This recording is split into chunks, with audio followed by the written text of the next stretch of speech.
So class 7th, today I will discuss regarding the civics chapter and I have sent the exercises of previous chapter.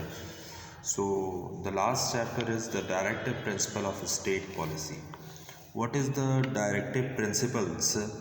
So theme the directive principles of state policy, meaning of directive principle, welfare state, difference between fundamental rights and directive principles, implementation of directive principle, welfare state. So what is welfare state? So when our country became free, our leaders with their great foresight realized that in order to get rid of severe problems like poverty, illiteracy, backwardness, ignorance, and inequality, some ideals should be included in the constitution, which would act as guidelines for the welfare of the society, welfare of the country. With the same, the directive principles were included in the constitution. So, what is the meaning of constitution? Constitution means Indian constitution means Samvidhan. So, directive principle are the aims and objectives of the constitution's makers which declare the ideal they had in mind for our country. In a democracy, people enjoy the right to vote and elect a government of their own choice. If people are vigilant and alert, so it will be very difficult for the government to ignore the directive principles. So it is the duty of our government at all the levels, central, state, and local, to frame policies keeping in the mind these principles with the aim of establishing a welfare state in India. So what is the differences between directive principle and fundamental rights? Although both the directive principles and the fundamental rights have been included in the constitution with the aim of protecting the interest of per individuals and promoting the individual's well-being, there are some different between the two. The first is the directive principles give directions to the government regarding the policies and actions they should take to achieve the objective of welfare state. Fundamental rights are the basic rights of the citizens for their overall development. So while the fundamental rights are justiciable means can be legally enforced by the court, judicial through a court of law. So the directive principles are non-judiciable.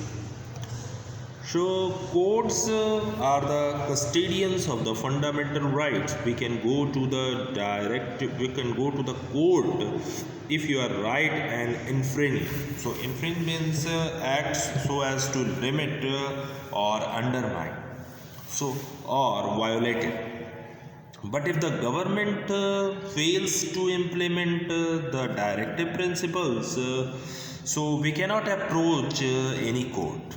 So third point is fundamental rights can be suspended during an emergency, but directive principle cannot be suspended. So fundamental rights aim to establish political democracy, while directive principles aim to establish social and economic democracy. So the directive principles are yardsticks that set a standard of judging the success or failure of the government. Hence, they are of great importance. Directive principles can be broadly classified into three categories. Let us study them in a detail. Social and economic principles. So what is the social and economic principles?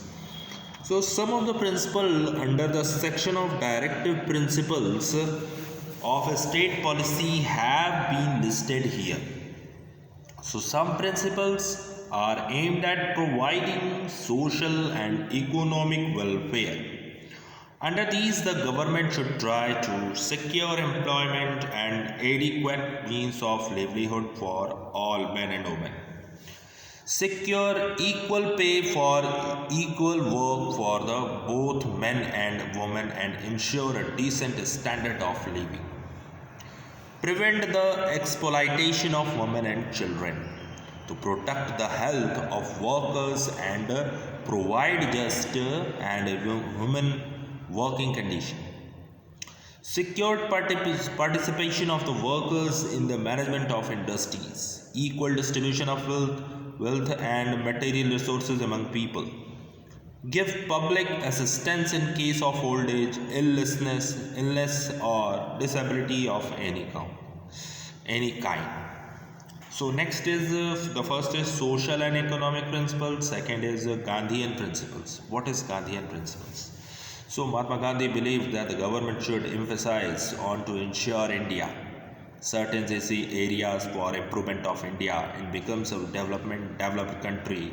He also believed in local self-government. On the basis of his ideas of social development, the state should be work hard to.